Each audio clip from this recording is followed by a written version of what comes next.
Hi everyone, my name is Courtney. For those of you who don't know me, but most of you are seeing this right now probably do. And I have been saying for the longest time that I talk so much that I need to start my own vlog and talk about whatever it is that I want to talk about.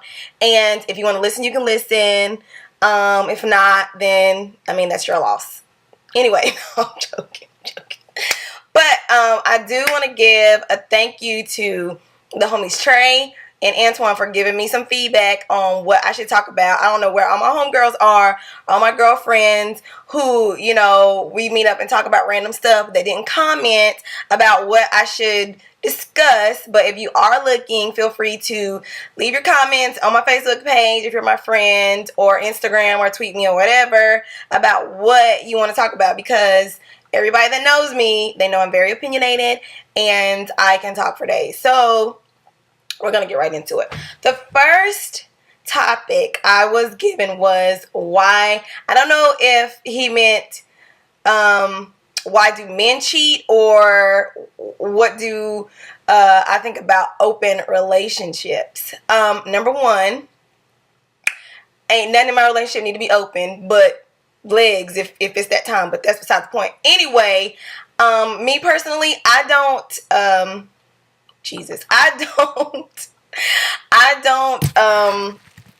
just don't think I could be in an open relationship personally, because given the Virgo in me, the nurturer, the sensitivity, the pleaser in me, I just do not think that I could bend that much to be that lenient in my relationship, to where I personally could be secure and comfortable in a relationship that's just open to where everybody can, romp around and frolic in and throughout my man's bed all willy-nilly. That's not going to work for me.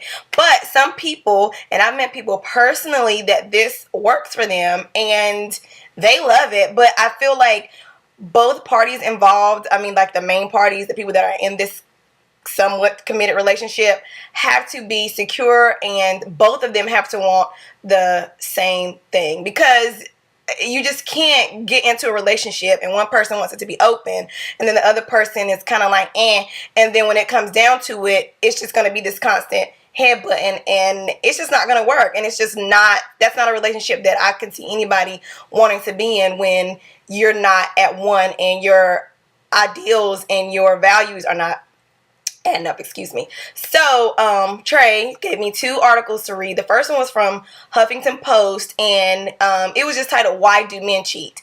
And this was a shocker to me, because I'm a woman, so in my mind, I'm thinking that men cheat because they're bored, because, they just felt like doing it at the moment. Because, I don't know, I'm not a man, so I can't really comment on why do men cheat. But according to this article that was on the Huffington Post, they cheat because they feel a lack of emotional appreciation. I'm like, really? All along, like, this is what it is? Not to say that this is why every man cheats, or this is, like the standard. But in a sense, I can see, like, not only men, but that is why people cheat. I feel like that is a good reason why anybody cheats. Nobody wants to be in a relationship where they don't feel appreciated, because at the end of the day, like, when you're in a relationship and you're doing what you can for your partner, you're being there for them, you're committed to them, you're going above and beyond. In a sense, that is what you're supposed to be doing. Bra strap. That is what you're supposed to be doing, but everybody wants a pat on the back, like, dang, babe, like, thank you, like, you know what I'm saying? You holding it down. Like, everybody wants that sense of appreciation, and I can see why that would make a man cheat, or a woman cheat for that instance, not feeling appreciated. So I do kind of agree with that. But at the same time, if you're in a relationship, you need to open your mouth and say, look, I'm feeling like this, and if you're not going to be like showing me something back, like, it's time to kick rocks. Like, that was personal. But anyway, like, you have to be upfront in what you want. And I'm the type of person where I have been in situations where I think I can go into it the cool girl, like, yeah, I'm gonna just ride this out and I'm gonna see, I'm gonna just go play this by ear. But she's not doing that. Like, I'm not old, but I'm to the point to where it is what it is. Like, either you're gonna appreciate me and we're gonna make this work, or we're not, or we're gonna try to salvage some type of friendship, or we're not. Like, it's just that simple. Like, no, like, if you're not gonna appreciate me, then I can kick rocks. Okay, boom. Another article that I was given was also, where was this at? I think it was in Men's Fitness, and it was basically on the same topic, why sometimes people choose to go this alternate route with their relationship. And once again, this is all speaking for me. I could not see myself doing that, but if it works for somebody else, more power to you. But a few things that I just wanted to point out as far as if I feel if you're going to have an open relationship, things that need to be addressed up front. Number one, you have to define off gate, is this just sex or is this a relationship?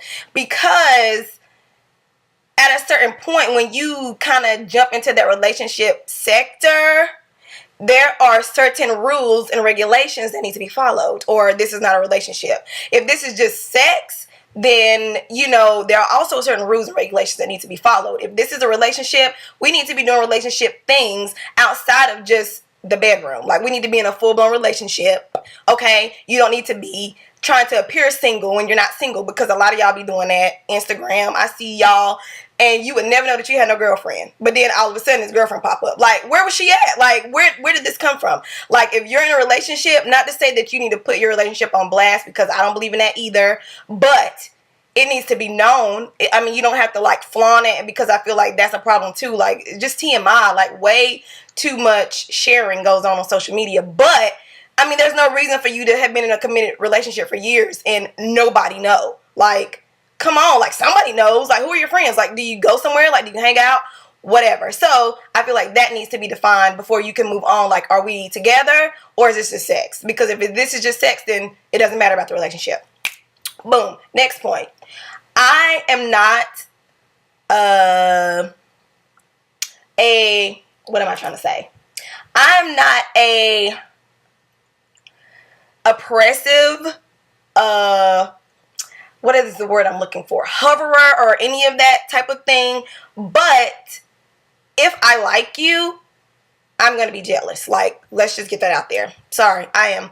If I like you. If I don't like you, then it's just going to be like, okay, whatever. Like, son, do what you got to do. But if I like you, there's going to be some jealousy involved. If I feel like it's some extracurricular activities going on. So if you are interested in doing this open relationship, that's something that you need to discuss, because I just don't understand how, as a woman, even as a man, if there is someone that I care enough, if I care about you enough to be with you in that sense, and to have a relationship with you, and to have an ongoing sexual relationship with you, me laying beside you looking at you with another woman is gonna make me mad as hell. Like, I cannot imagine that.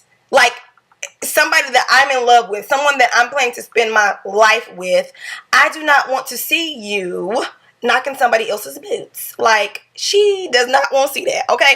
So, I mean, you have to determine what type of person you're dating, what type of person you are, and if you both are mentally and emotionally equipped to handle that type of relationship. And if you are, more power to you. But if you're like me and you want your man's parts and mind and heart to you, then boom, we're on the same page. Next is what happens. My next point is what happens when you grow. Let's just say, for instance, you, because we've all been in this situation, I've been in this situation, you've been with somebody since, 18, 19, 20, 21 years old. You grow and grow and grow. You're together. But at 21, 22, 23, your wants and values and dreams are going to change by the time you get 30, 35. So what happens when you started this way? Say you started in this open relationship. It was free. It was fun. It was just, lollipops and gumdrops. And then, 10 years down the line, person A is still, wanting to play. And then person B is like, no, like, that's not the move.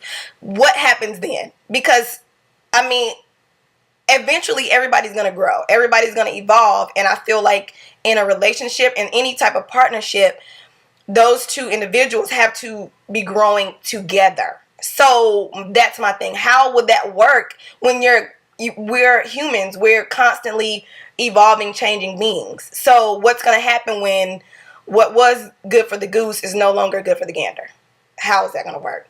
I just don't see that working. And my last point is, I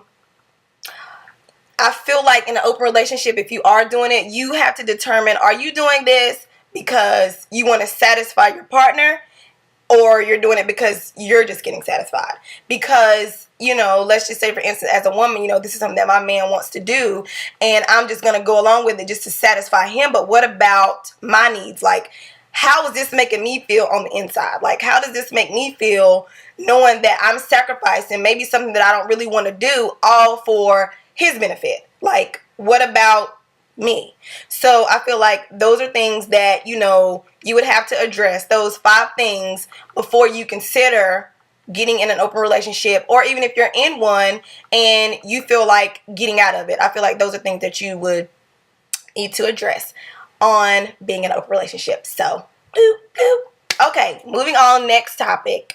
The next topic is one that has been coming up lately, and one that I normally just am like, whatever, because I feel like we live in such melting pot of a society that it really doesn't matter. Like, everybody does everything, but the whole culture vulture situation has reached an all-time high, and it's out of control. The last straw for me was when I was on Twitter's a few nights ago, and I say Twitter's? I meant Twitter, you know what I meant. When I was on Twitter a few nights ago, someone had tweeted a link, and it said the new it shoe for the fall, and it was a damn Timberland boot. And I mean, I'm just sitting here like, do you know how long we've been wearing Timberlands? Like, that's not a new it shoe, but it's new for mainstream. So I kind of feel like, you're taking a part of us, so to speak. But at the end of the day, it comes to that discussion to where for so long our ancestors and people that paved the way for us, we wanted that acceptance. We wanted integrated schools. We wanted to be able to drink out of the water fountains, in which we should. And I'm so glad that those people fought for us and we were able to achieve those things. But at the same time, it's kind of like, dang, like, give credit where credit is due. I feel like if you were to give credit, like, this has been, like a staple shoe in the, I guess, urban is what they call it, the urban arena, then I would be like, boom, okay, it's now latching on for everyone else, which I'm fine with that. But give credit where credit is due. And number 2, us as a people, we can't flaunt, I'm not going to say as a people, but in our culture, we can't flaunt certain things and then expect people not to want to do it. Like, we hot. Like, some of the stuff that happens in the urban community is hot. Like, we know that that's why we do it. So when other people latch onto it, we can't fault them because we doing it. But it still kind of tugs at us a bit, because it's just like the whole giving credit thing. Just like how, J-Lo has been credited with, the big booty. Like, come on now. Like, what are you talking about? Like, black women had big butts forever, and it was not a thing. Like, we were fat. So now, because there are more ethnicities being recognized for having larger derrieres, now it's the era of the big booties, and it's all thanks to J-Lo, which I love J-Lo. J-Lo is a boss.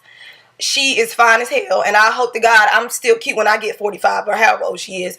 But she's a boss, so it's not her fault, and she's a Latina, so I mean, they're known for having luscious bodies. So I mean, it is what it is. It's not her fault. But for an entire but for a feature of an entire group of people to be credited to one person is just kind of like, you're doing the most. Like, sit down. Same thing with Miley Cyrus and twerking. You know what I'm saying? Like, now that Miley Cyrus attempted, because she was not twerking, attempted to twerk, now it's just like, oh, it's a thing. But I mean, I'm not going to show my age, but I remember when I was a little girl, it was this group called the Puppies, and they had this song called Funky Watusi, and we would twerk and tweet all up and down everything. So I just don't understand how it's being credited to, this one person, these 20 some odd years later. Because I mean, when you think about it, back at the Freaknik, like, what were they doing? They were twerking. It may not have been called that, but that's what they were doing. Like, It's not a new thing. Like, I don't get it. But I feel like it has reached an all-time high. But what are we going to do? Because for so long, we want it to be accepted. And it's like, boom, now we accept it. So, well, not completely in some situations. But for the most part, we are. And now it's like we kind of want to pull it back, but we can't because we out there now, even though it sucks. Okay, next point I was given was, should athletes and celebrities be responsible to speak out in social settings and situations and injustices and just, you know, in the whole political social realm? Do they have a responsibility as these high profile athletes and celebrities? My struggle with this is, and I'm just going to say it because everybody knows that I'm like Team Beehive and I don't care what you say and it doesn't matter because it's going to be like that forever. But I just feel like every time something happens, people look to these celebrities and these people to come in and do what? Like, my thing is, if you're a rapper, your job is to rap. If you're a singer, your job is to sing. Anything else that you want to do and you feel like you need to do, that's on you. And I feel like everybody always goes in and is like, where is J? Where is B? I'm sorry, but I love them to death, but they're not political figures. Like, I just feel like that would be a very inexperienced realm for them to just jump into without fully being prepared. And I feel like it's better to be quiet in that situation and maybe voice your concern and your dedication in other ways, like, come out and do a fundraiser, do a concert. But I don't want you really speaking for me as a whole if you're not well versed in that situation. And would it be nice if these people that these children look up to and that they get paid so much money and they have so much influence with it, it would be nice for them to have some type of stance on an issue, but at the same time, I can't force them to do it. Nobody can force them to do it, and they're not obligated to do it. The people that are obligated and the people that should feel some type of way are us people down here on the ground level, you know what I'm saying, living this life. Because as much as they rap about it and sing about it, they're not living our life. They don't get up and go to work every day. Half of them, you know what I'm saying, don't really know this life. Like, that's entertainment for them. Like, a lot of people that rap about being in a trap and selling drugs and going to prison, a lot of them haven't even went there. They don't know anything about that. So, at the end of the day, I wouldn't want them speaking up for me on a real life tip, and I wouldn't want them speaking out for me when it comes to social injustice, because it needs to be intellects, people with some common sense. Not to say that any of them don't, but people who are here and are living this and are impacted by it, i.e. you and me. That's just what I feel. Whatever. I feel like it's a double-edged sword. You know, a lot of them get this money and this fame, and then the first thing they say, excuse me, horse. First thing they say is, oh, I don't want to be a role model. Well, tough shit. You are.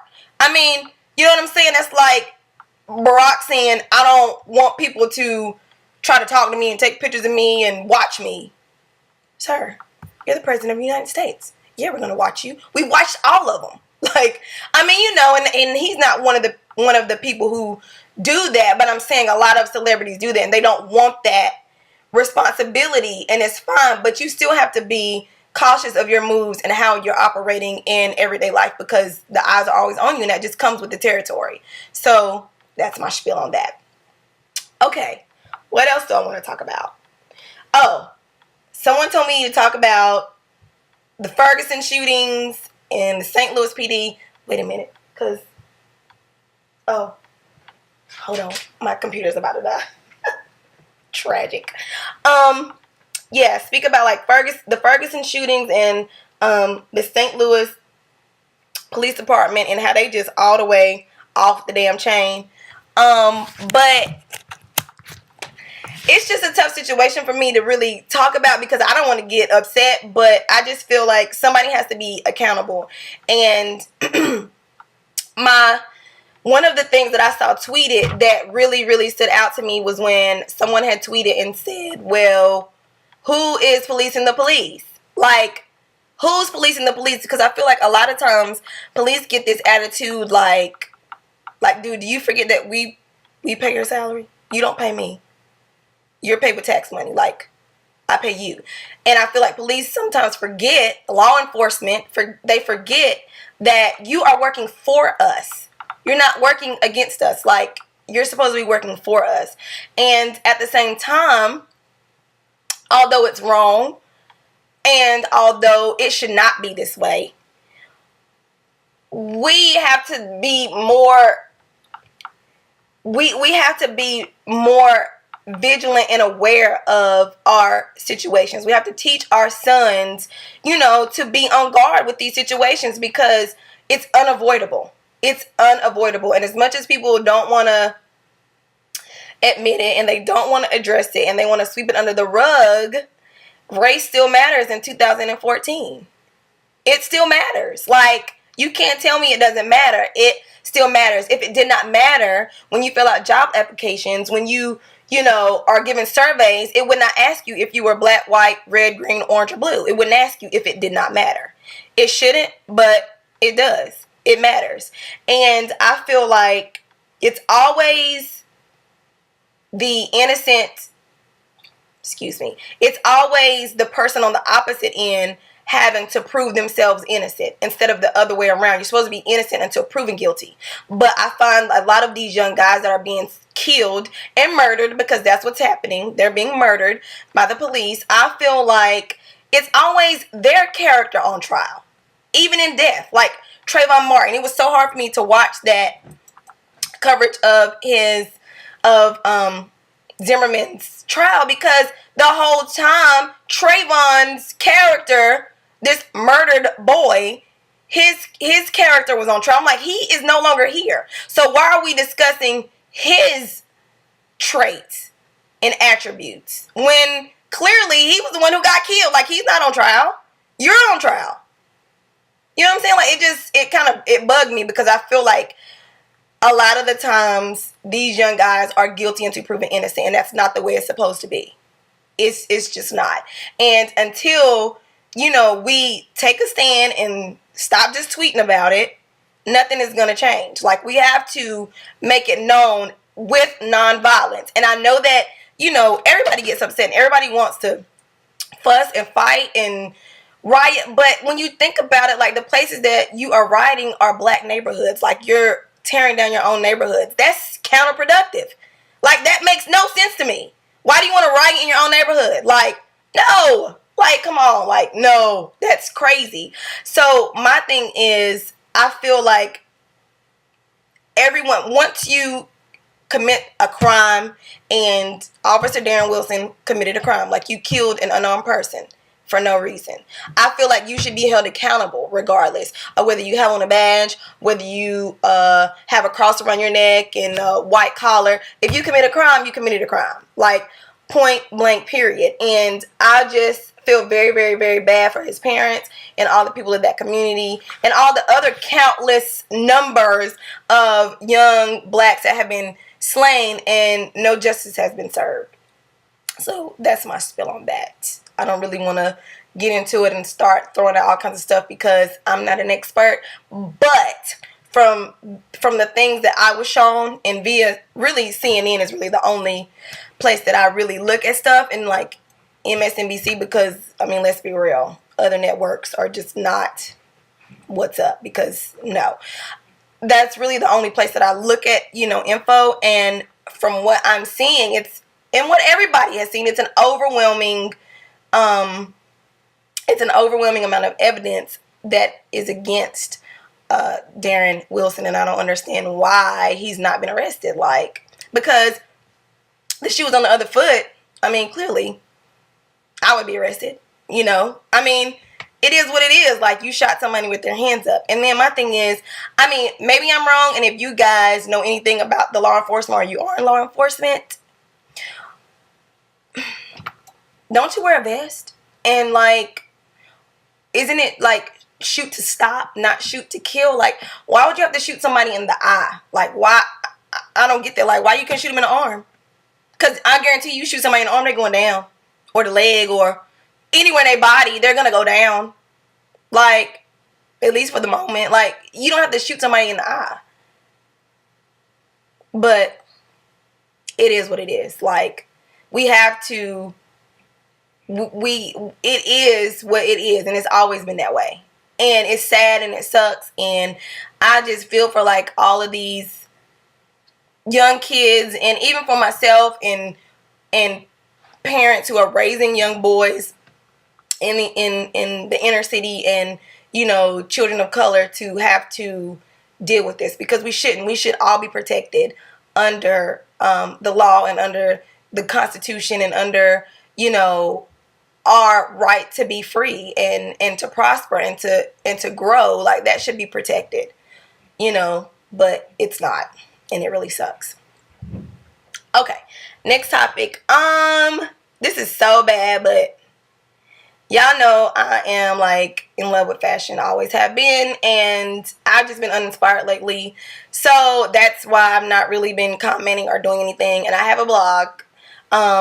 It's CourtneyandMaria.com that has not been updated in a while. It's just I've been uninspired, and I just have a lot of personal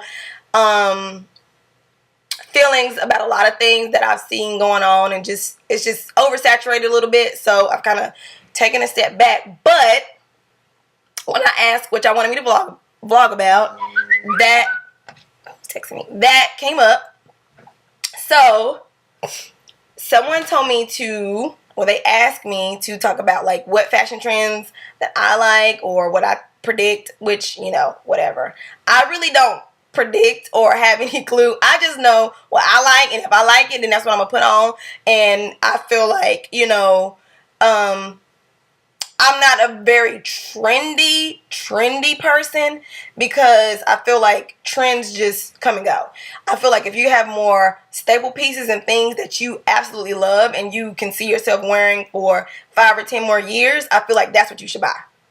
I mean, of course, we all, you know, buy things here or there that may not really last, but I feel like for the most part, you should buy things that you can see wearing over and over again. Like, that's what style is.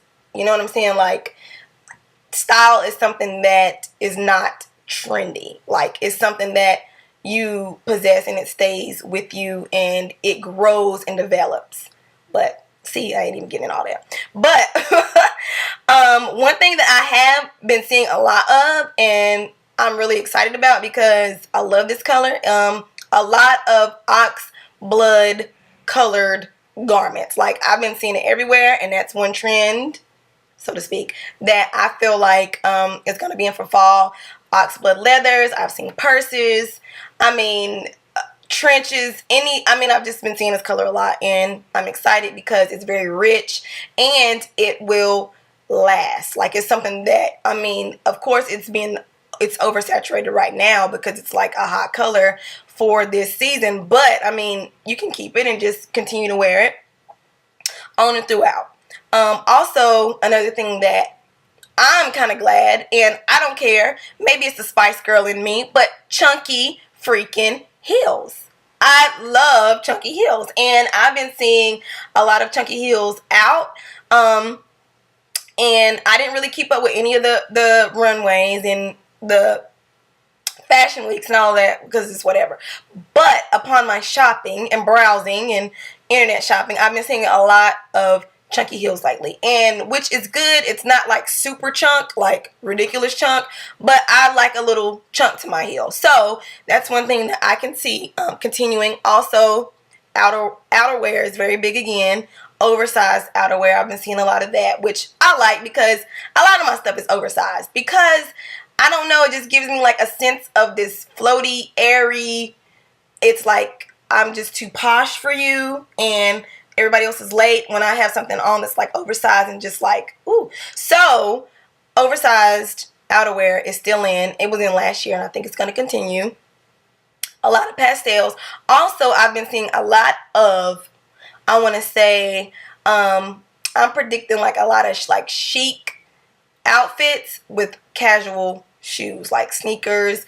Rush runs look really good with, like, you know, a dressed up outfit. That's another trend that I personally like, because I've been wearing heels. I've probably been wearing heels since, like, if anybody knew me in high school, I wore heels in high school, like, all the time. So, I mean, I've been out of high school 10 years this year, and I'm still wearing heels, and my feet need a break from time to time. So, for it now to be, like, a thing to wear sneakers with your little, you know, out somewhere, like, dressed up, I really like that, because my feet be hurting, child, and